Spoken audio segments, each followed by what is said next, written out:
Bridget is a problem.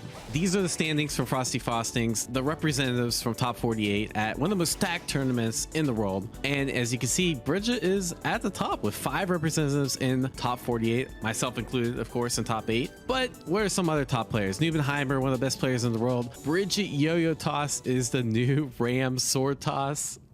I don't know about that, but people are complaining about the character, right? And even looking at some of these new tier lists, this is SQ's new tier list. Who do we got? Our girl in top 10. Yeah, Bridget's quite good. But you also have some of the best players in the world, including Hotashi, Supernoon, and Solstice picking up the character, right? But does this make Bridget top tier? Let's discuss. First thing, let's talk about some of the things that make Bridget really good, right? And actually, a couple of them are directly as a result of the Winter 22 patch. Those being the recovery on this move, 214S.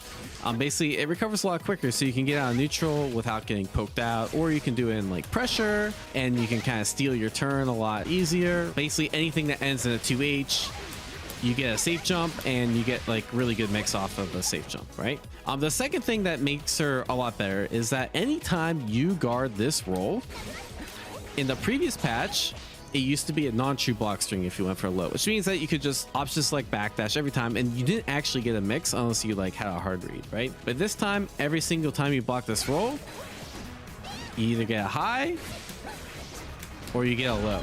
And it's a true 50-50. You basically have to guess, right? And so a character that jails you into 50-50s in general in fighting games is pretty strong. But let's talk about some of their other strengths, right? 214S, again, going back to this move, controls neutral so well, right? When you have this move out, they're basically forced to interact. They can either back up, they can either go around it, but you either have to give up screen space or you have to take a risk. And if you just sit there, well, then I just wait and then I roll in. And then, of course, if you block the roll, I get a free 50-50. Anytime she gets a knockdown with Yo-Yo, you're getting mixed for not one, but 2 50-50s. So the first mix up, you can either go high or low. And the second mix up, you can either go high or low. And then it just loops. Pretty cheap, right? I think one of the craziest things about this character is that she has more to explore, right? One of the newest characters in Strive. We're still finding out tech every day. Let's take a look at some like random Bridget tech that was literally found today by my boy Keishu. It's just a random combo. And look at that. Cross up roll from a regular bread and butter. So not only do you have to worry about the high low, you have to worry about cross up in certain situations. So we're finding more tech. We're making this character even cheaper. So who knows what the ceiling is, right? Now, that being said, I'm not convinced she's top tier. I think one of her biggest weaknesses is that her matchup spread's a little different than most of the cast, right? So against characters that won't let you get your 214S out and they can kind of contest the same range that Bridget can, she can struggle a lot against neutral because unlike, you know, a character like Ram, her buttons don't have quite the same disjoint. They also don't quite have the same reward. So Ramlethal can kind of just play the risk rewarded game. Some other characters like Happy Chaos, Axel, Testament can basically force Bridget never to use 214S, and you have to rely on tools like Scooter that give the opponent a lot more chances to interact, right? She deals really well with the characters that can't stop 214S, like Naga or Gold Lewis, that a lot of characters has trouble with. But you know, some other characters like Faust, for example, that can duck under a lot of stuff, she's gonna have some difficulty with. But I don't think that makes her bad. In fact, I think she's still very strong. The other thing that holds me back from saying this character is like top 5 is people do not know the matchup. Like straight up, there's a lot of things that Bridget players get away with, and I'm gonna talk about some of them. I'm not gonna talk about all of them because if I reveal all the tech, like I'll start losing more. I don't want that, right? But I'll reveal some of the stuff that's like very basic and a lot of top players still do not do against me. So the first thing is dealing with 214S.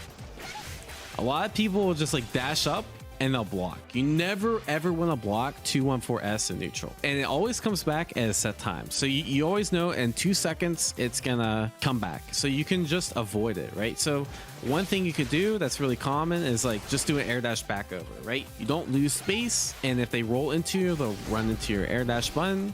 Alternatively, right, you can just stay out of this range. Alternatively, you know, like in the Bridget matchup, you can just throw something that will make the 214S go away. There's a lot of options to play around it, but in no circumstance should that option be just sit there and wait for the 214S to come back. A good Bridget player will always exploit that. Second thing is talking about how to beat Scooter. So there's a couple things, right? A lot of Bridget players will do something like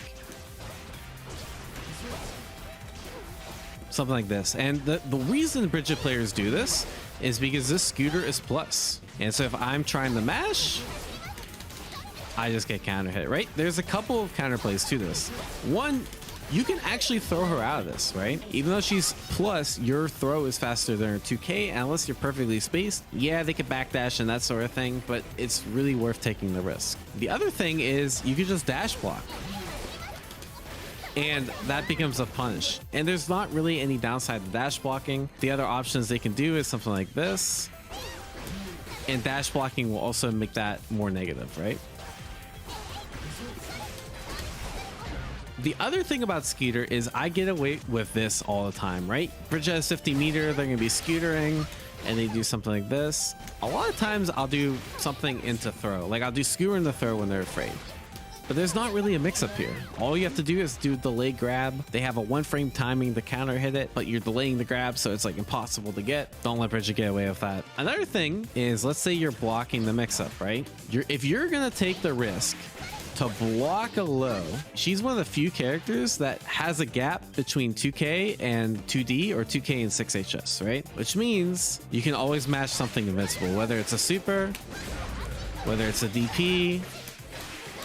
And while it's not guaranteed, like what Bridget is going to do 2K to bait your reversal when they could have just went overhead, right? So if you're going to guess low, go for the more rewarding option, which is do something invincible. Another example is you need to learn when to use FD against this character. If you're just like, how do I say, like a normal hit, like something like this, you know, honestly, your best option is just to stay patient. Because like what's she gonna do, right? She doesn't really get like a 50-50 off of a knockdown like that. But let's say she gets a throw and she throws a meaty yo-yo. You want to FD this, because like if not, you just get mixed up and then you get a full combo off the charge dust. This stuff is all fake. All you have to do whenever you see a yo-yo out, just FD, and that doesn't work. And then like even something like this, where you flip back in, that doesn't work either, right? So make sure you're using your FD against Bridget when she has yo-yo out. I feel like there's so many people that don't do this. I feel like I'm revealing a little too much. I think we're gonna have to cut it off there. It's crazy that people don't do this because it leaves a lot of gaps and it leaves a lot of counterplay for Bridget. The only other thing I would say, you know, something that Bridget has is pretty strong is like ending a block string in something like this, and then, you know, either pressing 5H or pressing 2H or dash up 2H. Know your options against this, right? You have a lot of different options. If you think they're going to 2H, you can poke. If you think they're going to 5H, you can either 6P or you can air dash over. Anytime that yo-yo comes out is your chance to gamble, and if you just stay there, we're just going to mix your shit, so you generally want to gamble after.